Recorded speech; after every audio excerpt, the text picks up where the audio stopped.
Selamat pagi Bapak Ibu sidang jemaat yang dikasihi Tuhan. Salam damai sejahtera dari Tuhan kita Yesus Kristus kepada Bapak Ibu dan saudara sekalian.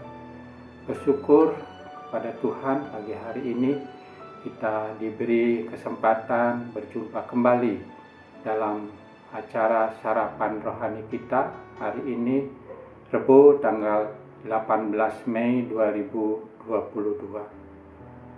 Kiranya Bapak Ibu dan Saudara saya dapat temui ada dalam keadaan sehat dan tidak kekurangan suatu apapun di pagi hari ini. Bapak Ibu dan Saudara, sebelum kita melanjutkan segala aktivitas dan kegiatan kita sepanjang hari ini, marilah kita mendasari kehidupan kita dengan membaca serta merenungkan firman Tuhan. Namun sebelumnya saya mengajak Bapak, Ibu, dan Saudara untuk bersatu hati di dalam doa. Mari kita berdoa. Bapa kami yang berada di dalam kerajaan sorga, di kesempatan pagi hari yang indah ini, kami bersyukur boleh datang menghadap hadirat-Mu yang kudus.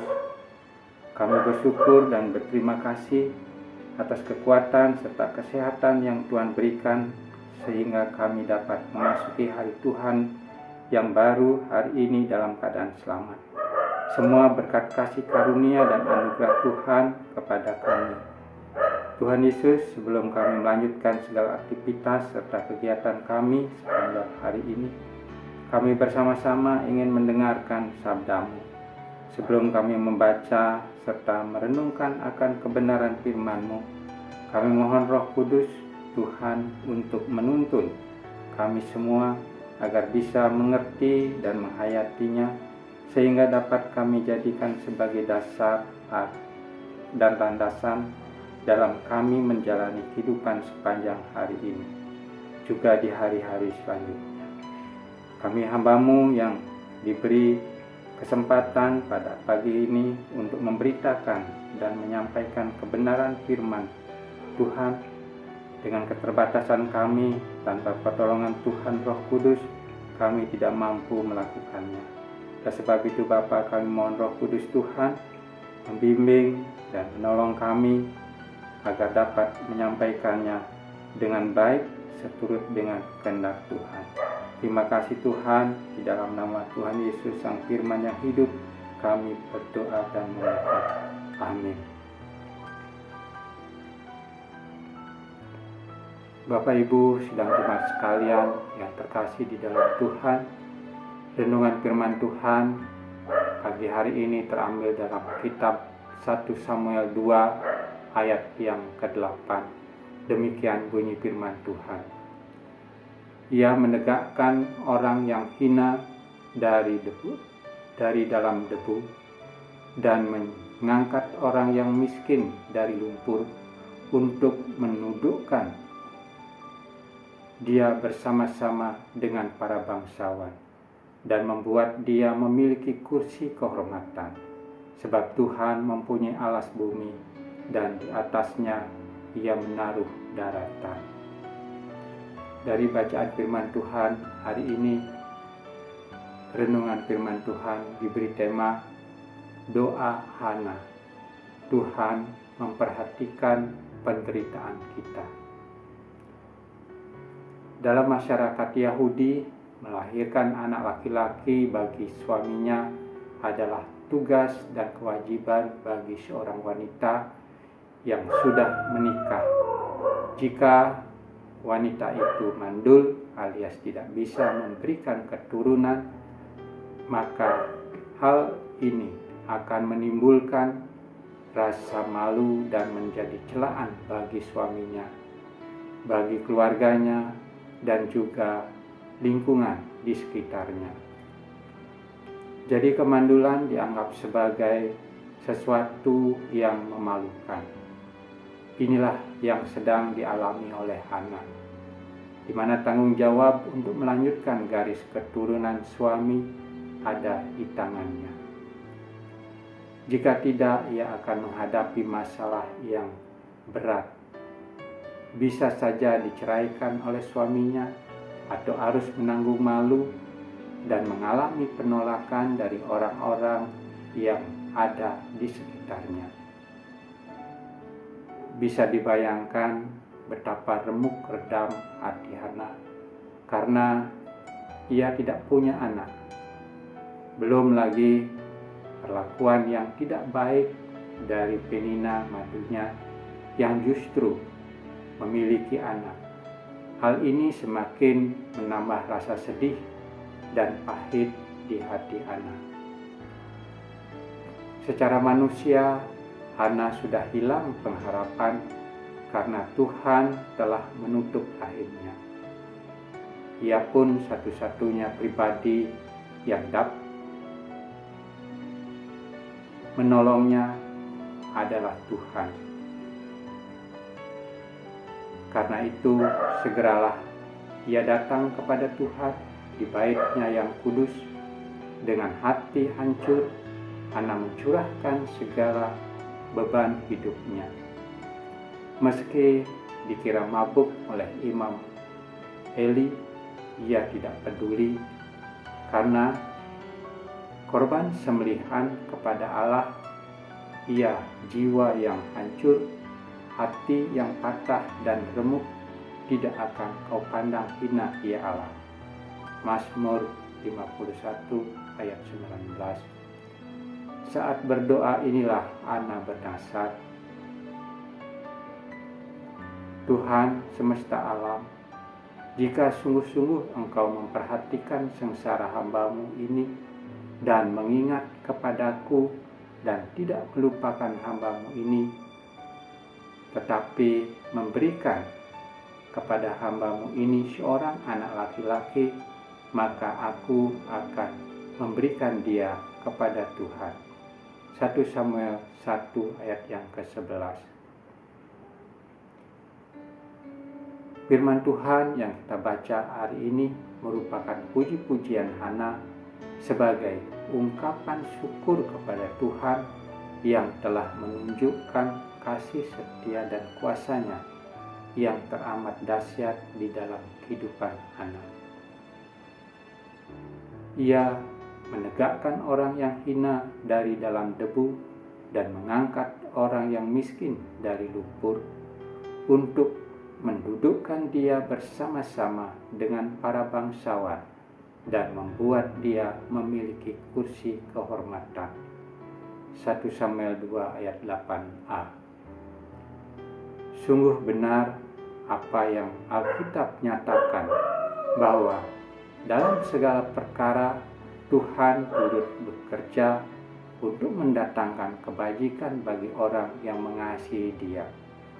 Roma 8 ayat 28. Pergumulan hidup yang berat yang Tuhan izinkan terjadi dalam hidup Hana sungguh mendatangkan kebaikan baginya.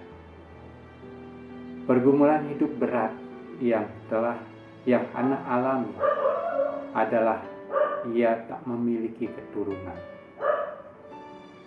Sebab Tuhan telah menutup kandungannya. Hana pun menyampaikan kehancuran hatinya kepada Tuhan, karena ia yakin benar bahwa hanya Tuhan yang sanggup melepaskan dia dari pergumulan yang selama ini membelenggu hidupnya. Karena itulah Hana tak berhenti berdoa dan terus memohon belas kasihan dari Tuhan. Meski berada dalam situasi yang sulit, Hana tetap menjaga ibadahnya kepada Tuhan dengan setia. Betapa banyak orang Kristen ketika mengalami masalah yang berat, mereka begitu gampang berubah. Tidak lagi setia beribadah, tidak lagi bertekun di dalam doa, dan semangatnya dalam melayani Tuhan mengendor. Bapak Ibu yang terkasih di dalam Tuhan, perjuangan Hana ini pun tak sia-sia. Tuhan menjawab doanya yang keluar dari hati yang remuk dan patah. Setahun kemudian, mengandunglah Ana dan melahirkan seorang anak laki-laki. Ia menamai anak itu Samuel, sebab katanya, "Aku telah memintanya daripada Tuhan." 1 Samuel 1 ayat yang ke-20. Saat anaknya lahir, Hana pun menepati nasarnya, yaitu menyerahkan anak tersebut kepada Tuhan. Anak yang telah sekian lama dinanti-nantikan. Harta yang sangat berharga, rela ia serahkan kepada Tuhan. Pengorbanan, ketekunan, dan kesetiaan Ana kepada Tuhan membuahkan hasil yang luar biasa. Tuhan memberkati Hana dengan berlimpah. Ia melahirkan 3 anak laki-laki dan 2 anak perempuan. 1 Samuel 2 ayat yang ke-21. Bapak Ibu, apa yang tak terpikirkan, itu yang Tuhan sediakan bagi orang yang mengasihi Dia. Mungkin Tuhan telah menutup rahim Ana selama bertahun-tahun, tetapi Dia, yaitu Tuhan, tidak pernah menutup telinganya terhadap umat yang siang malam berseru-seru kepadanya. Ketika kita berdoa dengan hati hancur dan berserah penuh, memohon belas kasihan Tuhan, pada saatnya Dia pasti bertindak dan pertolongannya tidak pernah terlambat bagi kita yang mengasihi Dia. Demikian Bapak Ibu, perenungan firman Tuhan melalui sarapan rohani kita pada pagi hari ini. Kiranya Roh Kudus memampukan kita untuk selalu menjadikan Tuhan Yesus sebagai sumber kekuatan dan tempat menaruh pengharapan kita, supaya kehidupan kita senantiasa memuliakan nama-Nya. Amin. Mari kita berdoa. Syukur dan terima kasih ya Tuhan, pada hari ini setiap kami telah diperkenankan untuk mendengarkan dan menerima anugerah berkat dari firman-Mu. Biarlah firman-Mu ini dapat menjadi pedoman dan petunjuk bagi kehidupan kami. Juga boleh menjadikan dasar untuk melakukan segala tugas pekerjaan kami masing-masing sepanjang hari ini. Kiranya Tuhan menolong kami semua sehingga dapat melakukannya dengan baik dan benar seturut kehendak Tuhan. Kami berdoa bagi saudara-saudara kami yang ada dalam keadaan sakit, dalam masa pemulihan. Kiranya Tuhan melawat mereka pribadi lepas pribadi, memberikan kesembuhan yang sempurna, agar sehat kembali dan dapat memuji memuliakan nama Tuhan. Terima kasih Tuhan, kami serahkan seluruh kehidupan dan segala kegiatan kami hari ini hanya di dalam nama Tuhan Yesus, Juru Selamat kami. Kami berdoa dan memohon. Amin. Selamat menikmati berkat Tuhan hari ini Bapak Ibu, dan selamat berkarya. Tuhan Yesus memberkati kita semua. Shalom.